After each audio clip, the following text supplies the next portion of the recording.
नमस्कार, आप देख रहे हैं हिमाचल दस्तक वेब टीवी की प्रस्तुति दस्तक दिन भर। मैं हूं आपके साथ देवांश। आइए नजर डालते हैं आज के मुख्य समाचारों पर। 3 साल का अनुबंध पूरा करने वाले किए रेगुलर, प्रदेश सरकार ने जारी की अधिसूचना। नगर निगम चुनावों की तैयारियां फाइनल, 64 वार्डों में 142 पोलिंग स्टेशन, 1,38,646 मतदाता करेंगे मतदान। भाजपा कांग्रेस 64, आम आदमी पार्टी 43, माकपा सिर्फ 2 सीटों पर लड़ रही चुनाव। ऐसा लगता है कि मेरा पीछा कर रहे जयराम, राठौड़ बोले विकास करवाया होता तो गली गली मोहल्ला मोहल्ला में नहीं भागते सीएम। राठौड़ पर सीएम का पलटवार, बोले मैं पार्टी कार्यकर्ता, पार्टी आदेश पर कर रहा हूं प्रचार, मुझे किसी के सर्टिफिकेट की जरूरत नहीं। कोरोना का नया स्ट्रेन ज्यादा घातक, सीधा फेफड़ों को कर रहा प्रभावित, सीएम ने एहतियात बरतने की दी सलाह।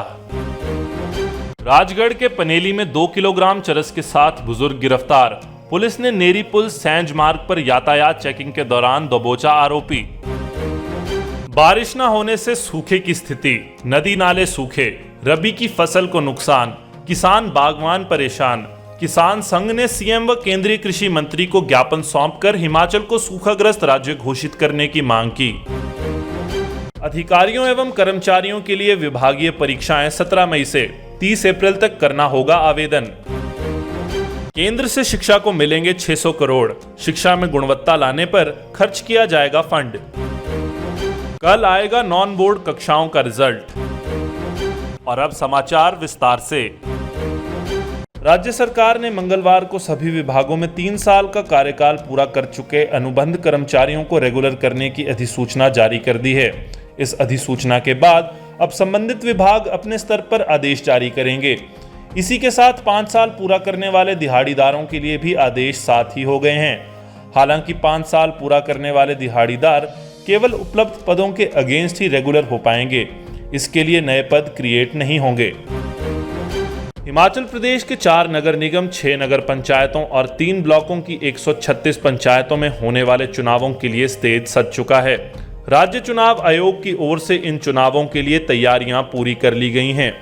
शहरी निकायों में चुनाव जहां ईवीएम के माध्यम से करवाए जाने हैं, तो वहीं पंचायतों में चुनाव बैलेट पेपर के माध्यम से करवाए जाएंगे। पंचायतों में बैलेट पेपर पहले से ही पहुंचा दिए गए हैं। वहीं शहरी निकायों में चुनाव के लिए ईवीएम की व्यवस्था भी कर दी गई है। नगर निगमों में ईवीएम से होने वाले चुनावों में राज्य चुनाव आयोग ने ईवीएम तैयार करने के लिए 12 इंजीनियर बुलाए हैं, जो 1-2 दिनों में ईवीएम की चेकिंग करेंगे। अगर बात वोटर की करें तो नगर निगम चुनावों में कुल 1,38,646 मतदाता मताधिकार का प्रयोग करेंगे। इनमें महिला मतदाताओं की संख्या 59,597 है और पुरुष मतदाताओं की संख्या 59,059 है। शहरी निकायों और पंचायत के चुनावों के लिए 534 पोलिंग स्टेशनों में मतदान होगा। इनमें 4 नगर निगमों के 64 वार्डों के लिए 142 पोलिंग स्टेशनों में चुनाव करवाए जाएंगे। कांग्रेस प्रदेशाध्यक्ष कुलदीप सिंह राठौड़ ने कहा कि ऐसा लगता है कि सीएम मेरा पीछा कर रहे हैं। विकास करवाया होता तो सीएम को चुनाव प्रचार के लिए गली मोहल्लों में भागने की जरूरत नहीं पड़ती। आलम यह है कि चुनाव की चिंता सीएम के चेहरे पर साफ झलक रही है। कुलदीप राठौड़ मंगलवार को धर्मशाला के दाड़ी स्थित कांग्रेस पार्टी कार्यालय में कांग्रेस प्रत्याशियों व पदाधिकारियों की बैठक को संबोधित करते हुए बोल रहे थे। राठौड़ ने कहा कि मैं पिछले कल सोलन था तो सीएम भी वहां पहुंच गए, मैं धर्मशाला पहुंचा तो सीएम भी मेरे पीछे धर्मशाला पहुंच गए। कई बार तो लगता है कि सीएम हमारा पीछा कर रहे हैं। उन्होंने कहा कि विकास करवाया होता तो गली मोहल्लों में जाने की जरूरत नहीं पड़ती। विकास किया होता तो सीएम को शिमला में ही बैठना चाहिए था और एक बार आकर सिर्फ विकास के नाम पर वोट मांगना चाहिए था, लेकिन ऐसा हुआ ही नहीं। राठौड़ ने कहा कि नगर निगम चुनावों की चिंता सीएम के चेहरे पर झलक रही है और वे गली मोहल्लों में भाग ले रहे हैं। मुख्यमंत्री जयराम ठाकुर ने कहा कि नगर निगम चुनाव को लेकर कांग्रेस फ्रस्ट्रेशन में है, क्योंकि जिस तरह से धर्मशाला नगर निगम के वार्ड में लड़ाई झगड़ा हुआ है, उससे तो यही लगता है। सीएम ने कहा कि वार्ड नंबर 17 में कांग्रेस प्रत्याशी का सर्टिफिकेट फर्जी निकला है, इससे भी कांग्रेस बौखलाई हुई है। यह बात सीएम जयराम ठाकुर ने मंगलवार को धर्मशाला में प्रेस वार्ता के दौरान कही। कांग्रेस प्रदेशाध्यक्ष राठौड़ के बयान जहां मैं जा रहा हूं, सीएम भी मेरे पीछे वहां पहुंच रहे हैं के सवाल पर सीएम ने कहा कि वह पार्टी के कार्यकर्ता हैं और पार्टी के आदेश पर नगर निगम चुनाव में प्रचार हेतु जा रहे हैं। इसके लिए मुझे किसी के सर्टिफिकेट की जरूरत नहीं है कि मैं कहां जा रहा हूं और किसके पीछे जा रहा हूं। मुख्यमंत्री जयराम ठाकुर ने कहा कि स्वास्थ्य विशेषज्ञों ने कोरोना के नए स्ट्रेन का अध्ययन करने के उपरांत पाया है कि इसमें खांसी और बुखार जैसे कोई लक्षण सामने नहीं आ रहे हैं और मरीजों को जोड़ों में दर्द, शारीरिक कमजोरी, कम भूख लगने और कोविड-19 निमोनिया जैसी समस्याएं आ रही हैं। उन्होंने कहा कि कोरोना वायरस का नया रूप सीधे तौर पर फेफड़ों को प्रभावित कर रहा है। उन्होंने कहा कि स्वास्थ्य विभाग लोगों को इस कठिन समय में प्रोत्साहित करे ताकि वे इस घातक महामारी से कम प्रभावित हों। सीएम ने प्रदेश के लोगों से कोरोना महामारी के प्रति और अधिक सतर्क रहने का आह्वान किया है, क्योंकि इस बार यह वायरस अधिक प्रभावशाली और खतरनाक बनकर लौटा है। मुख्यमंत्री मंगलवार को कांगड़ा जिले के डॉक्टर राजेंद्र प्रसाद चिकित्सा महाविद्यालय टांडा के परिसर में प्रदेश में कोविड महामारी की स्थिति की समीक्षा बैठक की अध्यक्षता कर रहे थे। जिला सिरमौर पुलिस द्वारा नशा तस्करों पर लगाम लगाने के लिए सुरक्षा व्यवस्था को काफी चाक चौबंद किया गया है। बावजूद इसके चरस तस्करी के मामले थमने का नाम नहीं ले रहे हैं। राजगढ़ पुलिस ने राजगढ़ के पनेली में एक 72 वर्षीय बुजुर्ग से 2 किलोग्राम से ज्यादा चरस की खेप बरामद की है।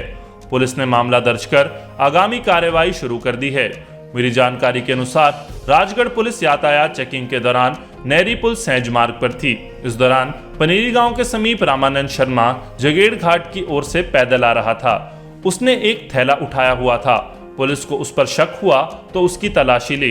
पुलिस ने जब उसके थैले को चेक किया तो उसमें एक पॉलीथिन में चरस मिली। वजन करने पर लगभग 2 किलो के करीब चरस पुलिस ने बरामद की। पुलिस अधीक्षक सिरमौर डॉक्टर केसी शर्मा ने खबर की पुष्टि की है। उन्होंने कहा कि क्षेत्र में नशा तस्करी कतई बर्दाश्त नहीं की जाएगी। हिमाचल प्रदेश में इस बार कम बारिश होने से सूखे की स्थिति पैदा हो गई है। सूखे की स्थिति के कारण हिमाचल प्रदेश में रबी की फसल को नुकसान पहुंच रहा है। ऐसे में प्रदेश के किसानों को परेशानियों का सामना करना पड़ रहा है। भारतीय किसान संघ की प्रदेश इकाई ने सूखे की स्थिति को देखते हुए सरकार से किसानों को राहत देने की मांग उठाई है। भारतीय किसान संघ की प्रदेश इकाई ने मुख्यमंत्री जयराम ठाकुर और केंद्रीय कृषि मंत्री नरेंद्र सिंह तोमर से हिमाचल प्रदेश को सूखाग्रस्त राज्य घोषित करने तथा रबी फसलों को हुए नुकसान से किसानों को सीधी राहत देने की मांग की है। मंगलवार को भारतीय किसान संघ ने प्रदेश के सभी जिलों में जिलाधीशों व ब्लॉकों में तहसीलदारों के माध्यम से ज्ञापन पत्र सौंपे। हिमाचल में भारतीय किसान संघ के शिमला जिला अध्यक्ष केदार सिंह के नेतृत्व में जिलाधीश को ज्ञापन सौंपा गया। हिमाचल प्रदेश विभागीय परीक्षा बोर्ड के एक प्रवक्ता ने बताया कि प्रदेश सरकार के विभिन्न श्रेणियों के पात्र अधिकारियों एवं कर्मचारियों के लिए विभागीय परीक्षाएं 17 से 25 मई 2021 तक आयोजित की जाएंगी। अभ्यर्थी परीक्षा में उपस्थित होना चाहते हैं तो वे अपने आवेदन पत्र ऑनलाइन प्रक्रिया के माध्यम से मानव संपदा पोर्टल पर 1 से 30 अप्रैल तक भर सकते हैं। प्रार्थियों द्वारा किए गए आवेदन तभी मान्य होंगे जब उन्हें विभाग द्वारा अनुमोदित किया जाएगा। शिक्षा में गुणवत्ता लाने को केंद्र सरकार की ओर से शुरू की गई स्टार्स योजना से हिमाचल में शिक्षा क्षेत्र की तस्वीर बदलेगी। भारत सरकार ने स्टार्स को strengthening teaching learning and result for states का नाम का दर्जा दिया है। योजना के लिए विश्व बैंक फंडिंग करेगा।